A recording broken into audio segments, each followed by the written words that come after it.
Okay, so everyone's pretty much in the room, so I want to just go ahead and get started. So, welcome everyone. I want to thank you for taking time out of your day to attend our virtual career fair.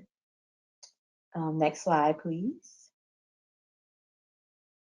So, before we get started, I do want to start with a few housekeeping items. This will be recorded, and the recording will be sent out to you after.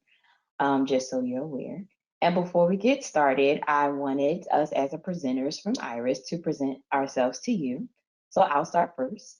My name is Bree Howard. I am a provider marketing manager, and my role here is to get all of you to come work for us. So I do all the strategies to see to get you to work for us, all the marketing behind it, and hopefully from this virtual career fair, you'll be intrigued to come work for us.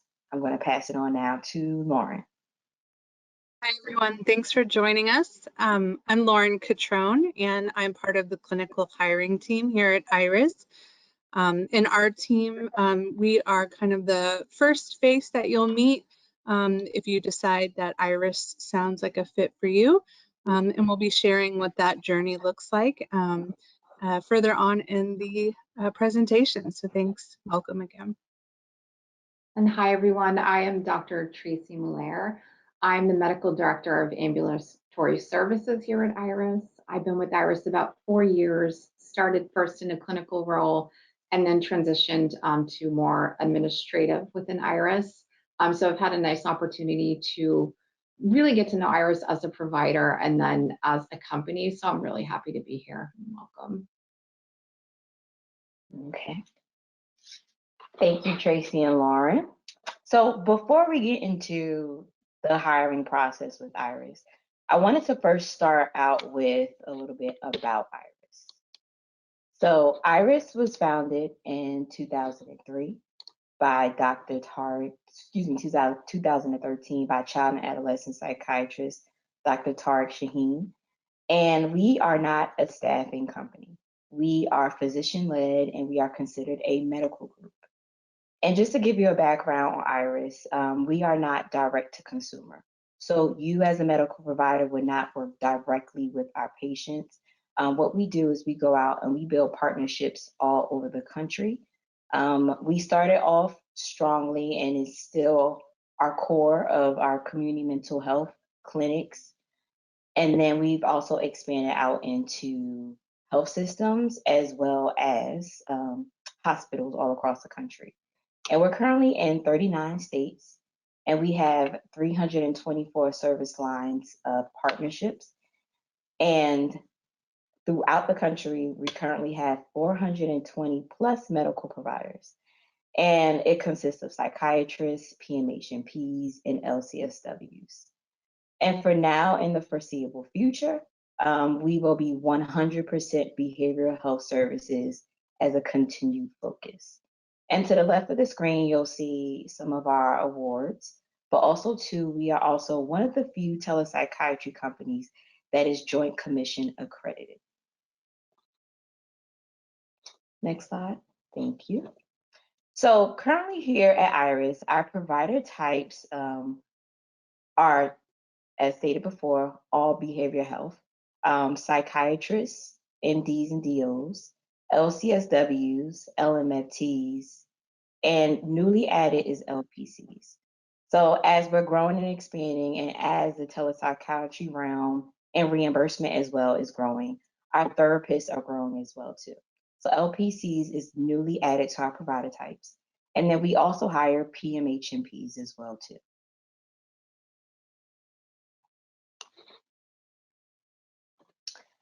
So just so you're aware, when you're thinking about applying to Iris, we do have provider requirements as far as, your experience and your background. So I'll start with our MDDOs to the right. You must complete 4 years of a residency program, an active medical license, and live in a U.S. or U.S. territory. Puerto Rico is included in there. And that will include as well as working for all our provider types. When you're working with us, you can work from anywhere in the United States. You just have to live in the US or a US territory. So the same as stated goes for all provider types. So therapists as well too. You have to be available to work 40 hours per week. So we don't have any part-time work currently for therapists, only full-time. And the requirement is 2 years of experience. And yes, live in the US or US territory as well too. And then pass a therapist examination. And the different types are listed below. So for PMH and Ps, a completion of a master's degree in a psychiatric mental health nurse practitioner program, as well as your board certification, and 2 years experience post your board certification.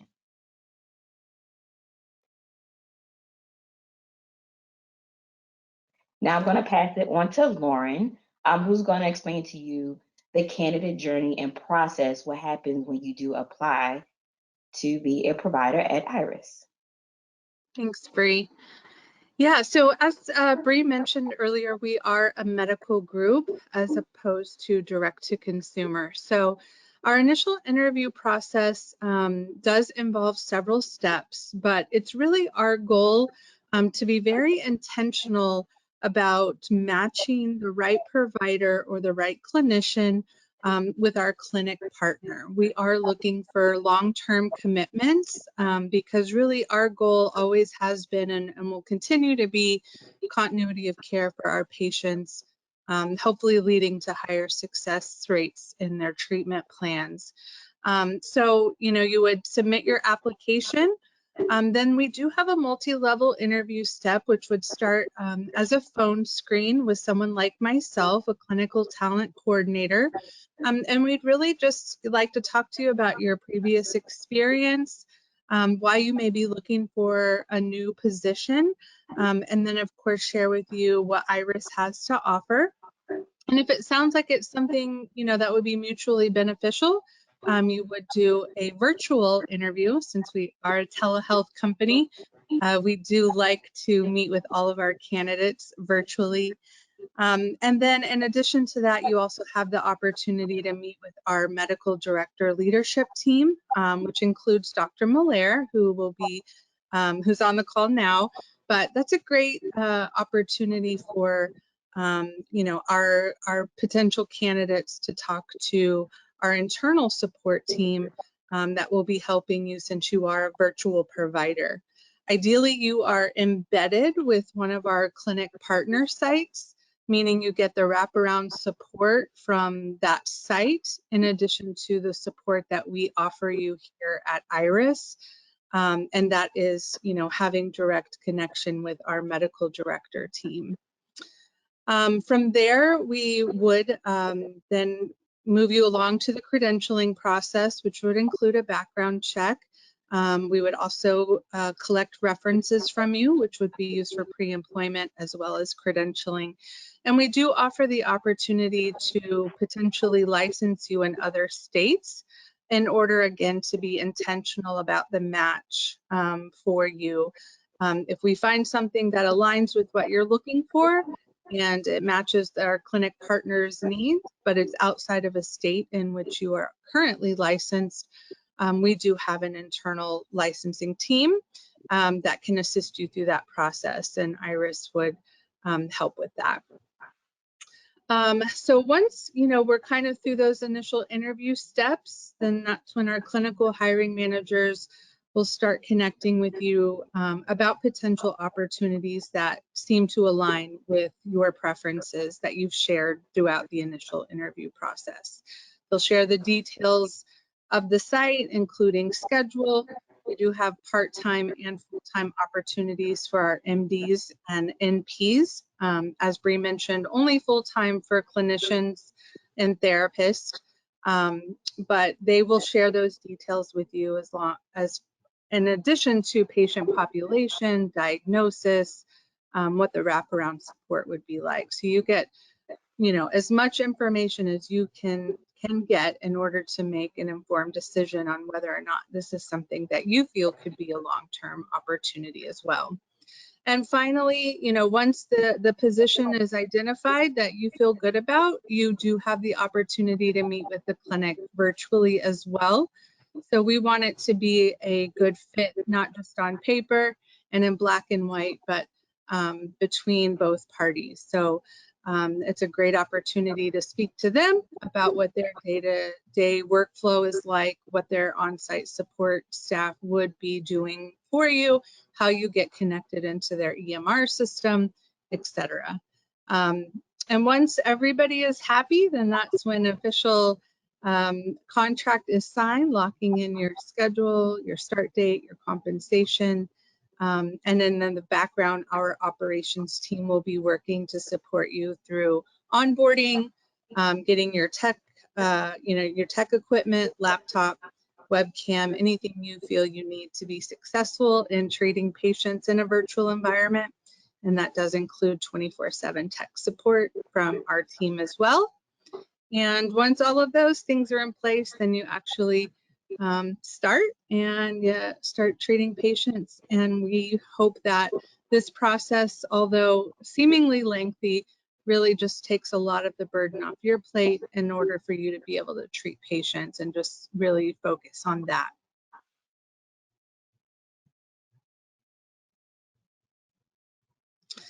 So if, as I mentioned, for our MDs and NPs, we do have part-time and full-time options.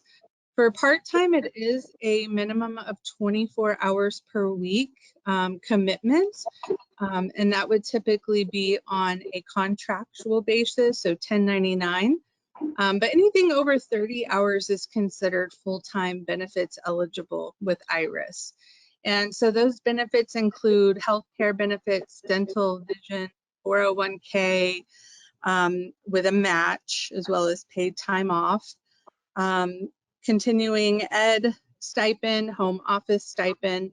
And whether you decide to go full-time or part-time with us, if you are a prescriber, we do cover your malpractice insurance occurrence base as well as your DEA fees. And then again, any licensing and credentialing fees that we may have to take on for you to get into that perfect opportunity.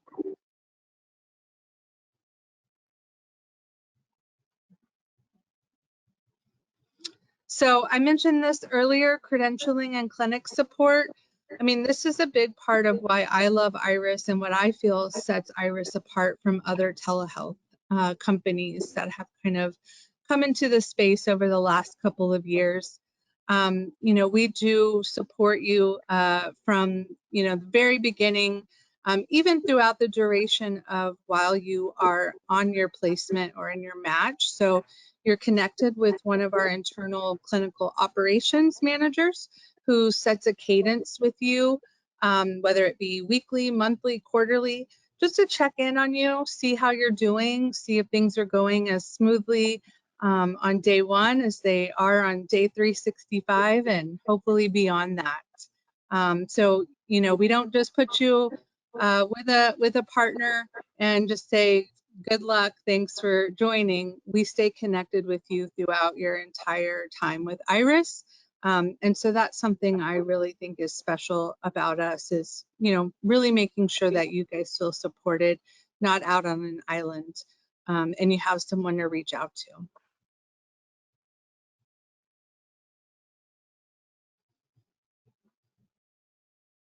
Thank you, Lauren. So I'm going to go over our IRIS core values. And while we're going over this, and the importance of it is because we all strongly believe here at IRIS and value all of our core values, but we also want providers who want to come work for us who believe in the same thing as well too.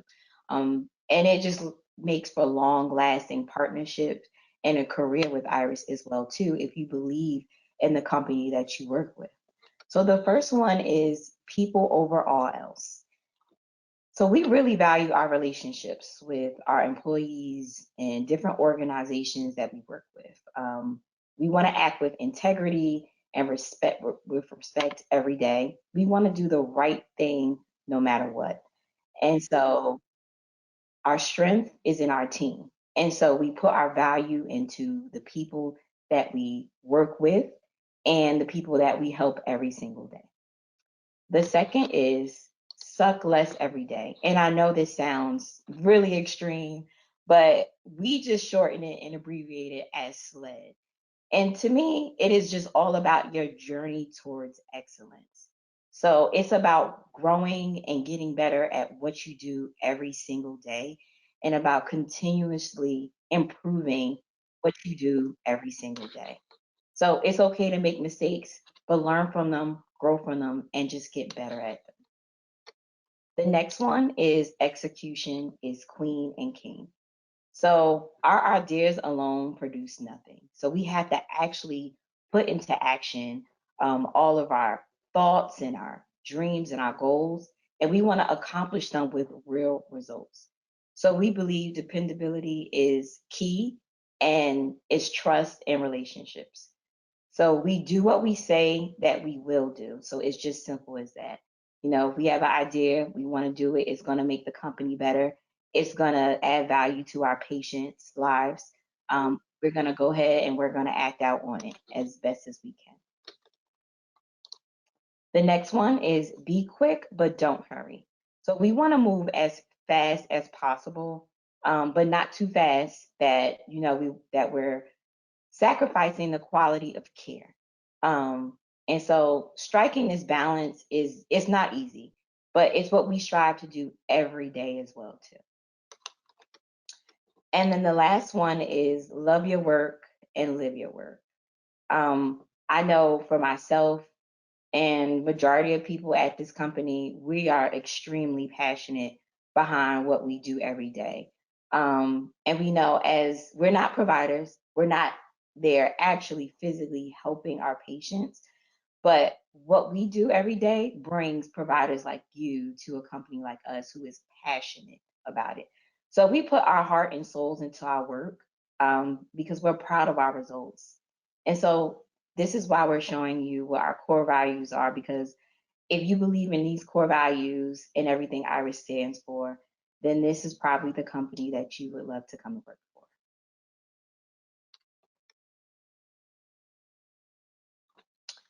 All right, well, we're gonna close it out with a Q&A with Dr. Malaire. So if you have any questions, now is the time to go ahead and type those questions in. We would love to answer anything that you may have, and it could be anything from hiring to clinical, any questions that you think of, we would love to answer them.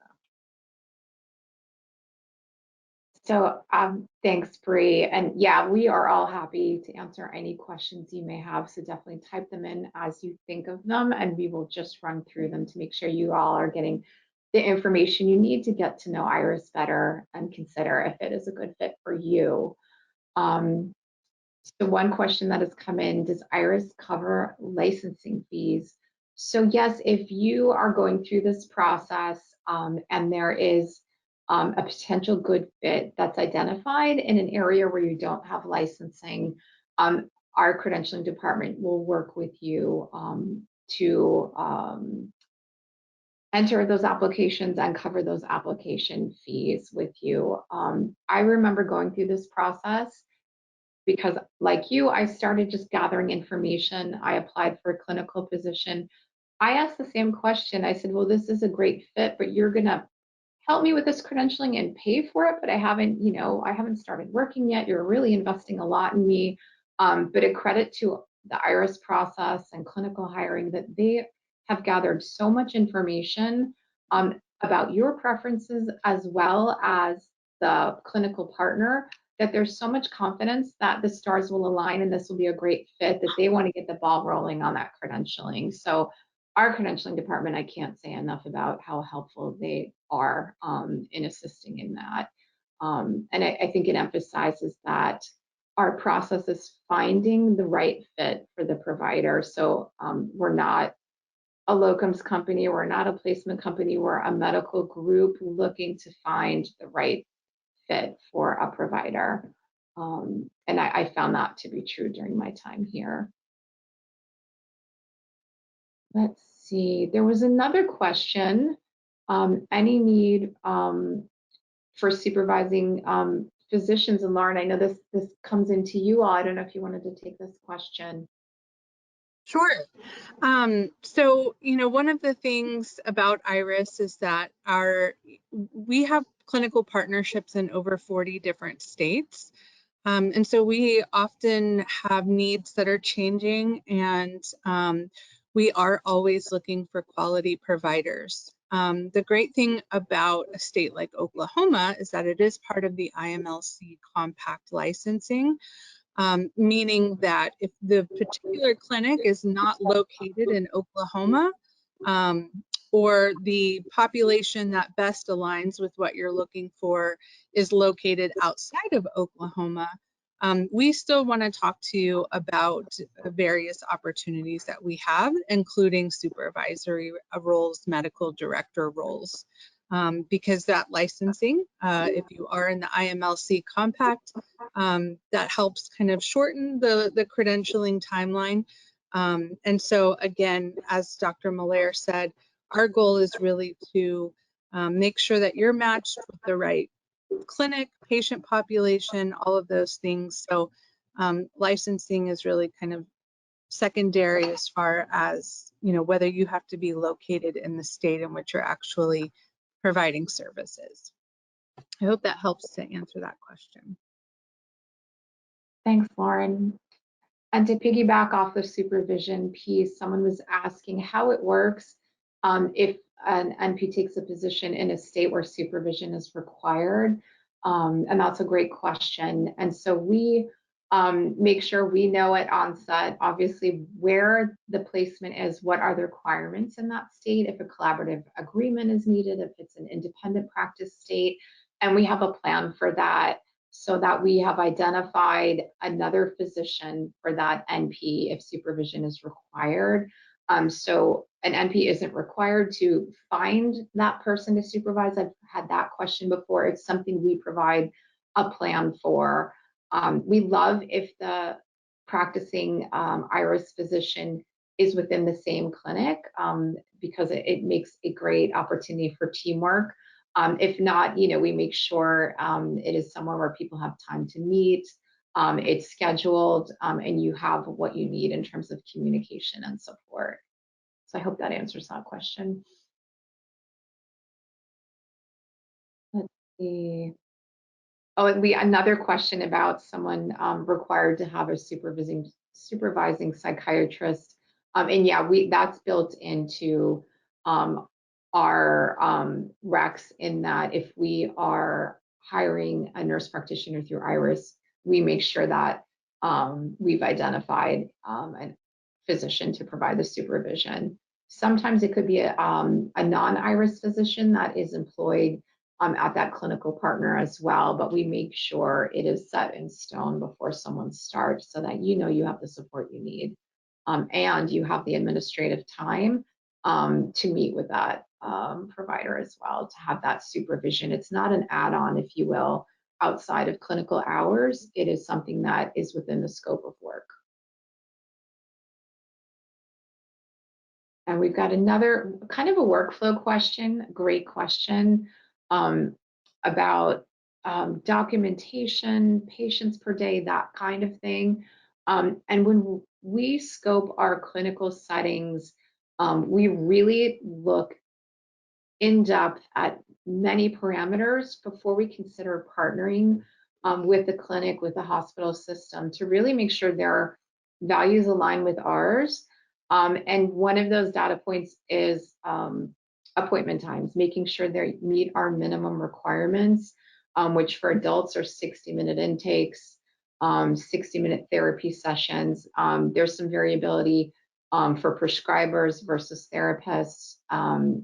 For prescribers, we want the 30-minute follow-up visits. We don't partner with those 50-minute med check kind of places. We want to make sure that our providers have the time they need to get the work done without getting burnt out, frankly, and without feeling like it's an ever increasing work day, so that we understand what the electronic health record is there additional administrative need for documentation. We make sure there are parameters on the work day and hold the clinic accountable to that. If someone lets us know they're having any challenges in the workday scope of work documentation, that's when our clinical operations managers get involved. I can't say enough about them. IRIS has a lot of acronyms. We refer to them as our COMs, our clinical operations manager. If you work with IRIS, you have one person assigned to you that is your COM through your life of employment at IRIS. And that person's job is to check in with you, check in with the partner. If there are any issues, they really get on it right away and make sure to handle any headaches, that's how I describe it, and that our providers can just focus on the clinical work, because that is hard enough, and we really try to take care of other things that come up during the workday when we can. Let's see. These are great questions, and all the questions that I had when I was considering joining IRIS as well. One talks about opportunities to connect with other clinicians, case discussions, just connect. And that is something we are always talking about as a virtual company, opportunities to connect, making sure folks have the support they need. There is always support within the clinical setting that runs in parallel with IRIS, the day-to-day, but there are also opportunities for IRIS if and when people have time. We run grand rounds, we have case conferences, we toggle the times because we have people in various time zones and we want to give everyone an opportunity to fit it into their schedule when they can. They're all recorded, so if a patient appointment comes up and you can't come, that's fine. We make sure you get the recording. We also are launching new initiatives for folks to connect. So that is something that we are always aware of. I think during the course of the pandemic, we all learned how to live virtually. But since we were established, 10 years ago, well before the pandemic, we are always aware that you just cannot curbside and knock on your colleague's door if you have a question. And we never want people to feel isolated. So we always make sure you have the connections you need. My door is always open. Dr. Tom Milam's door, he's our CMO. His door is always open, and we have various team leaders that are open to communicating with providers during the day to make sure you have what you need and opportunity to connect. Love this question. I had it as well. What equipment is provided? IRIS does provide the laptop, the equipment you need. I have a camera, I have a speaker.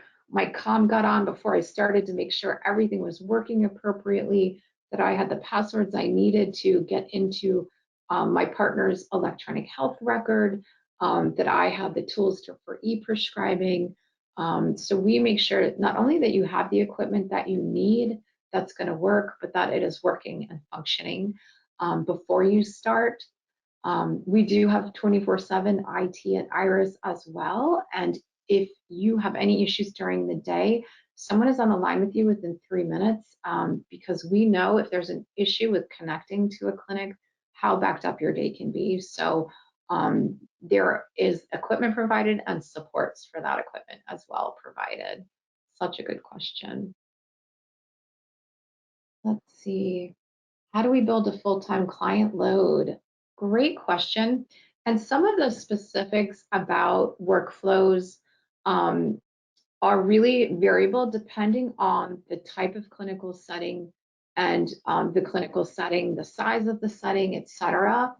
One really cool part of this process, after you've heard about an opportunity from clinical hiring, if it sounds like a really promising position, if it matches your preferences, eventually, I know we had that previous slide, there is a meet and greet, which is so helpful. And that is an opportunity to meet with the clinical leadership, folks that work in that clinical setting, and to really hear firsthand from them how a day in the life is like. What are the expectations? Really absorb that culture to understand if it's a good fit. And the on-ramp of building your patient panel is variable depending on, I know the type of provider, if a prescriber is taking over for someone else versus building a new panel from a referral queue.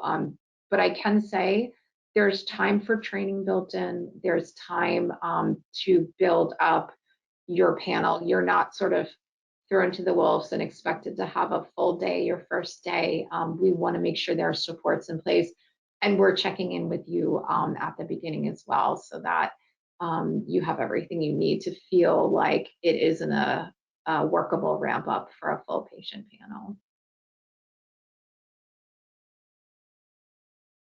Another great question, opportunities for growth at Iris, which I can say definitely I'm a product of how Iris promotes from within. I started in a clinical position. I'm a child psychiatrist, and took on a more administrative role after I had been working with Iris for a bit.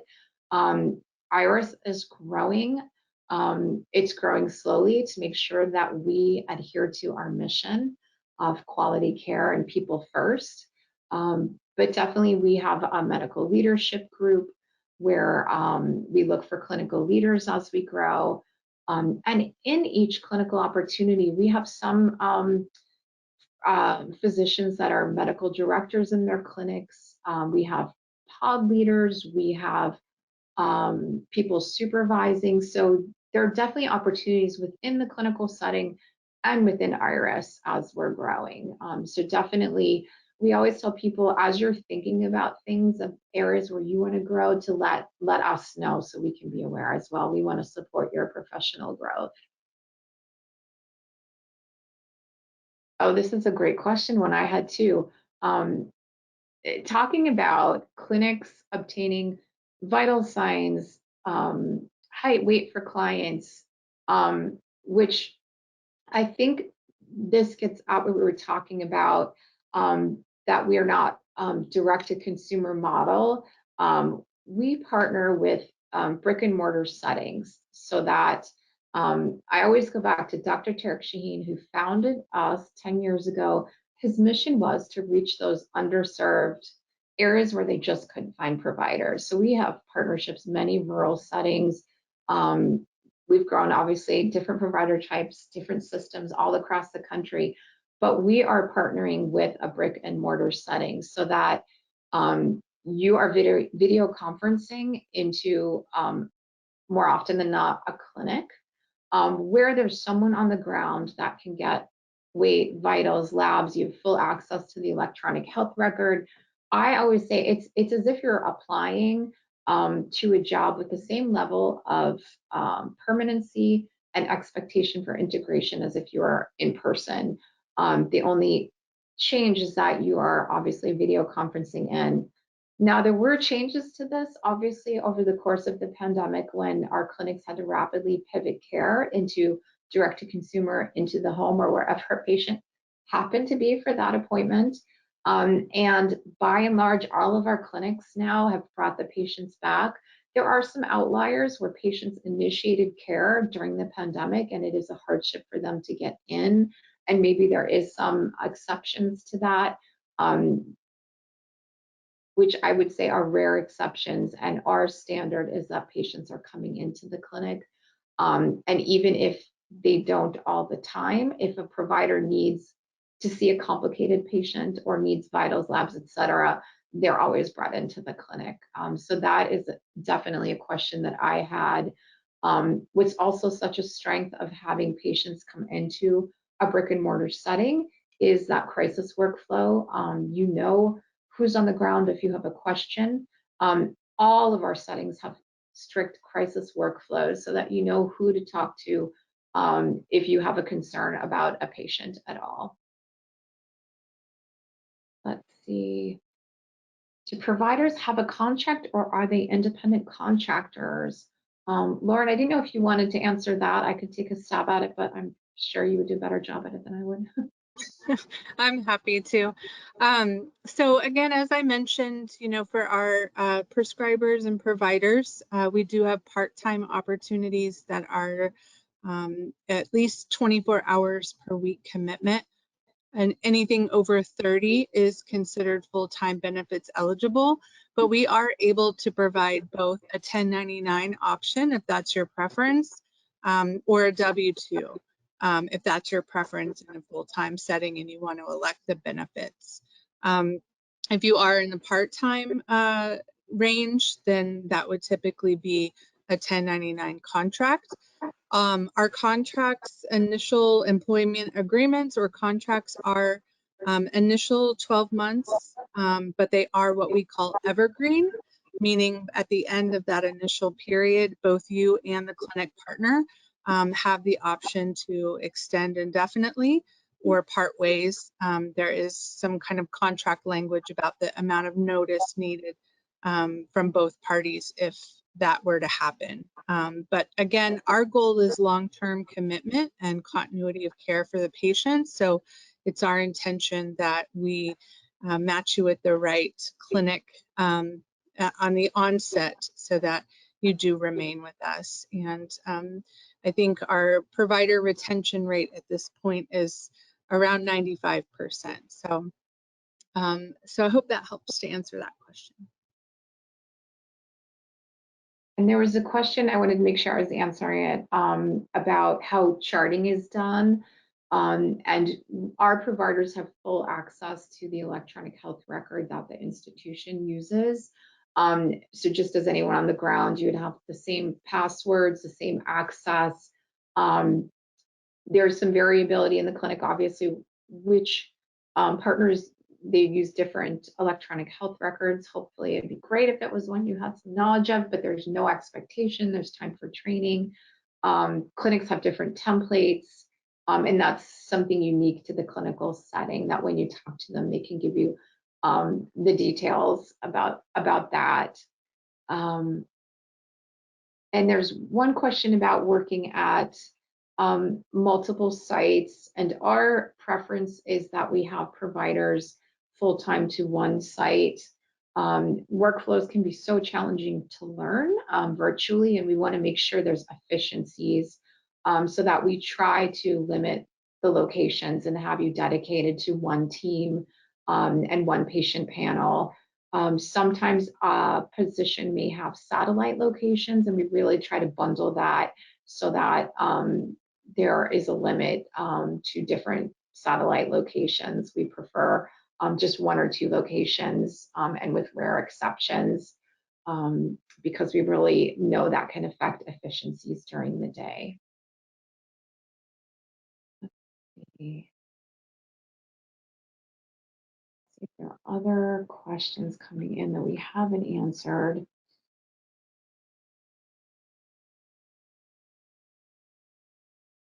There is one, and this is definitely a Lauren question. Can you give us an estimate of the time it takes from submission of our application to onboarding? Yeah, absolutely. So, really it depends on how quickly you get through our initial interview process. Again, that includes a phone screen, a formal video interview, meeting with our internal medical director leadership like Dr. Malaire, obtaining your background authorization and checking references. And then, of course, credentialing comes into play. Along with being able to find the right opportunity for you. So our our average timeline is around 90 days. And that does allow us to get through the credentialing, again, those initial steps, find the right opportunity for you, have you meet with the clinic. Sometimes that can happen faster, sometimes it can take a little bit longer. But again, our goal is to really be intentional about finding the right opportunity for you long term. And so it's around 90 days, but again, that's not set in stone. Excellent. And there was a question about, do providers have contracts, Lauren, or are they independent contractors?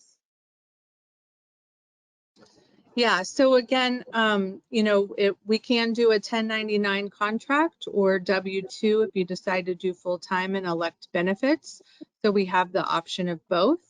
And again, those are typically 1 year initially, and then the opportunity for them to be evergreen, meaning both you and the site have the option to extend them if everything is going well.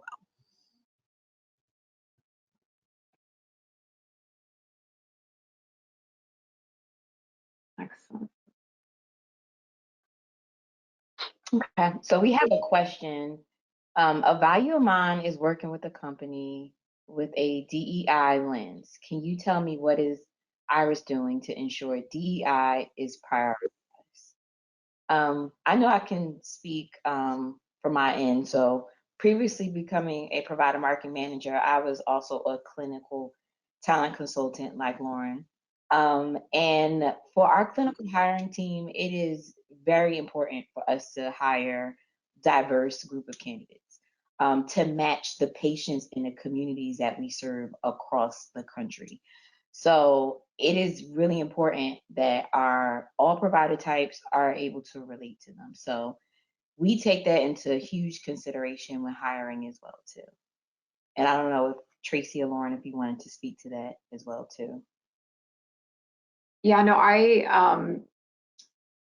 appreciate that Iris does really focus on their DEI work.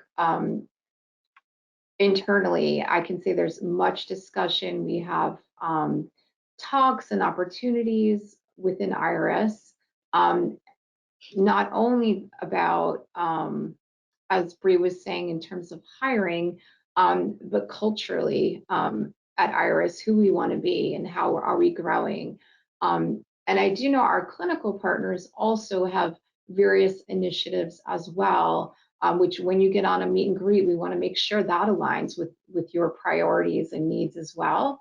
I can say that when we are researching a clinical partner, we're getting to know the details, right, of who are the patients. I mean, we get into the minutia of data of, diagnoses and meds and length of visit, length of the waiting list to see the first visit, as well as the cultural background, language needs, who are the patients, because we really want to look at things as a whole.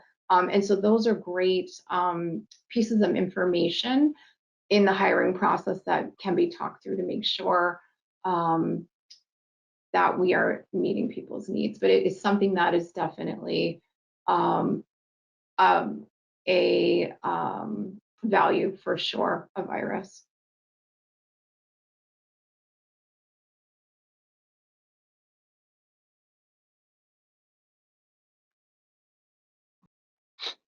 So we also have another question that came in. Do we only work at one organization or multiple? Yeah, I wasn't quite sure if this, I can take a stab at this and then someone can do a follow-up question if I'm completely misinterpreting it. But we do have obviously multiple, since we're in many states, we have many different partners across the country, um, different levels of care, and we really match the provider to their preference of level of care type, patient type within one of those clinical settings. And we very much like to place the clinician in one setting so that you get to know, the clinical entity and you stay there as if, you got that job and you were going in person, you're video conferencing in, but it's the one location, one organization that we hope is your forever, happily ever after match. As I said, sometimes people will start at a certain number of hours and want to add on hours. And sometimes we will have people working in more than one site, but the majority it's one site. And as I said, within that site, there could be satellite locations, but we really try to streamline that work so that maybe it's bundled by day between two different sites, for example. But I hope I'm answering that question correctly to help out. I think that was a perfect stab. Stab, I don't know. That was perfect. To add on to that as well too, because I know sometimes some people want versatility in work too, and maybe you've been at a placement for maybe like 4 years with us, and you're ready to look for something different. I think the benefits of working with Iris too is that we can go back and we can find something as well for you too. If you're looking to work with a different population, a different diagnosis type, maybe you want high acuity of care, or maybe you want lower acuity of care. Um, the great thing and benefit of working with Iris is that as you're growing and expanding in your career and your learning, what you're passionate about, what you like, you can stay with Iris and we can find that for you as well too.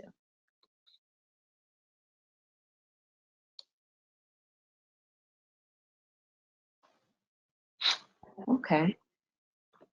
So the rest of the questions we'll be able to answer via email.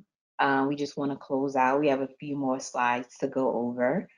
Alex, can you go to the next slide, please? So the first slide is the Behavioral Health Messenger. So this is a newsletter that we send out monthly to providers who would like to sign up. And if you would like, you can take your phone out and you can scan the QR code. And it's just different tips. And we also talk about telehealth job opportunities with Iris, anything industry related in the behavioral health realm, different resources for you as a provider to have. So if you would like, you can subscribe today to it and we can just send you monthly updates as well.